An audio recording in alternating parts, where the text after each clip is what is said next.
David s'installa confortablement sur son canapé vieilli, une tasse de thé chaud à la main. Il avait toujours adoré la façon dont la lumière du crépuscule jouait avec les ombres de son appartement. Cela donnait un effet presque théâtral qui donnait une vie aux meubles et aux souvenirs accrochés au mur.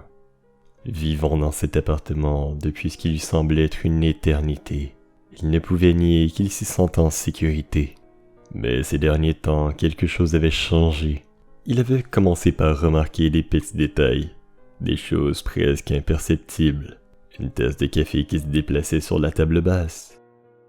Un murmure léger d'une chanson sans source apparente, alors qu'il était sûr que la radio était éteinte.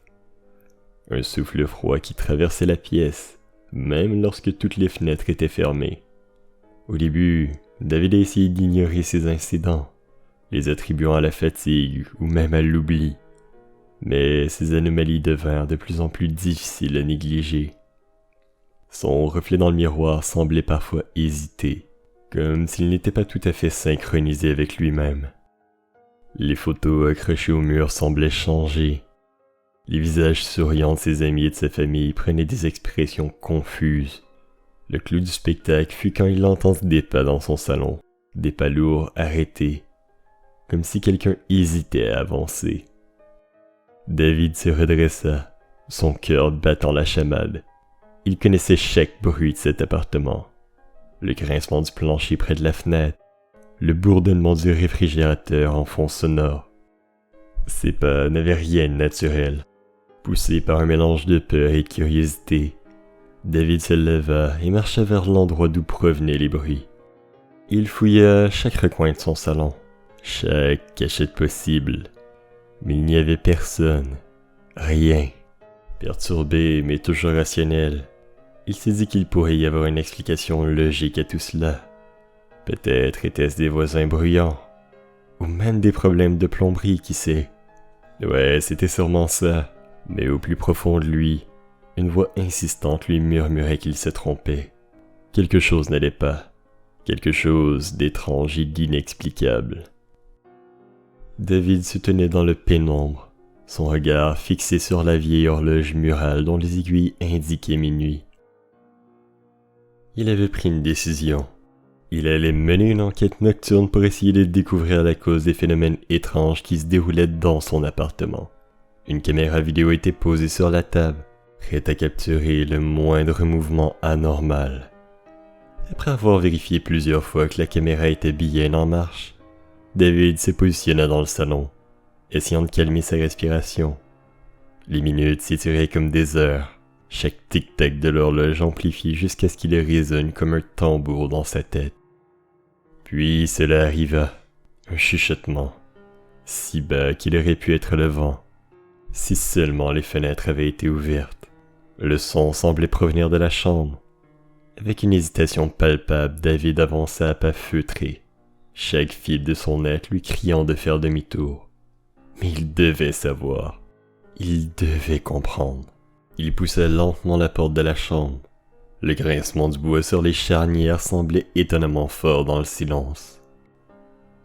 Et puis, il vit. Rien. Pas une ombre, pas une silhouette. Juste le vide de la pièce normale.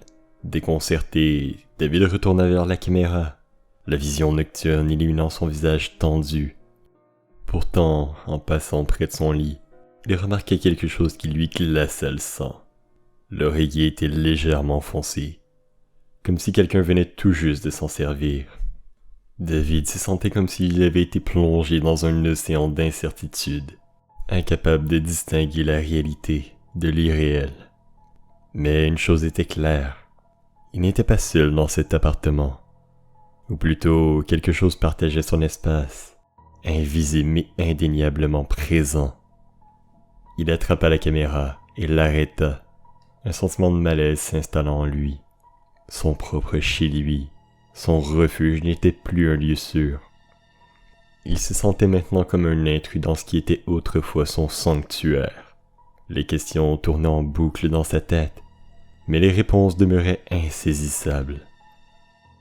La véritable horreur, c'était de ne pas savoir, et pour l'instant, l'ignorance était tout ce qu'il avait.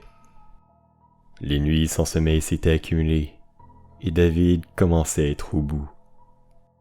Après ce qui lui semblait être des semaines, il se décida finalement à faire face à ses peurs, une fois pour toutes. Armé d'une lampe de poche et d'une détermination résolue, il passa au peigne fin chaque recoin de son appartement. Et c'est là qu'il l'a trouvé. Un journal, son propre journal intime. Mais quelque chose n'était pas correct. Les écrits en encre noire étaient décolorés et semblaient dater d'il y a bien des années. Les pensées de David étaient floues et il était sûr de ne pas avoir écrit ce qu'il y avait dans le journal. Les entrées parlaient des moments de sa vie qu'il ne reconnaissait pas, d'amis qu'il n'avait jamais eus, et plus effrayant encore, de sa vie dans un nouvel appartement. David, terrifié par sa découverte, lança le journal contre le mur. Il courut dans l'autre pièce pour essayer de s'échanger les idées. Son regard finit par se poser sur une bouteille de rhum posée sur le comptoir. Ce serait son meilleur ami cette nuit.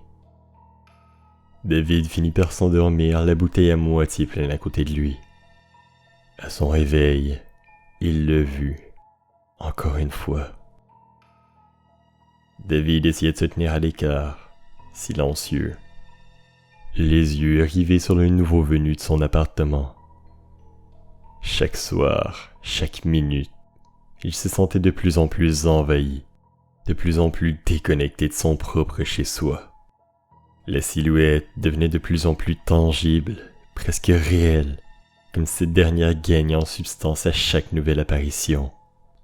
Et ce soir, une nouvelle figure venait de franchir le seuil. Une vieille femme aux cheveux argentés et au regard perçant. Le fantôme, celui qu'il avait vu tant de fois, semblait connaître cette femme.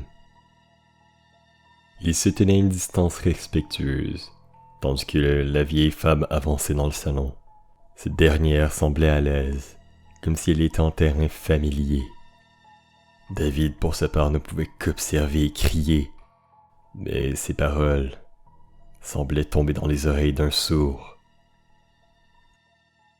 Il ne pouvait que les observer, les voir parler dans un échange qu'il ne pouvait entendre ni comprendre. Est-ce que la femme était également un fantôme? Son appartement, pourtant normal, était-il en train de devenir un nexus d'une maison hantée?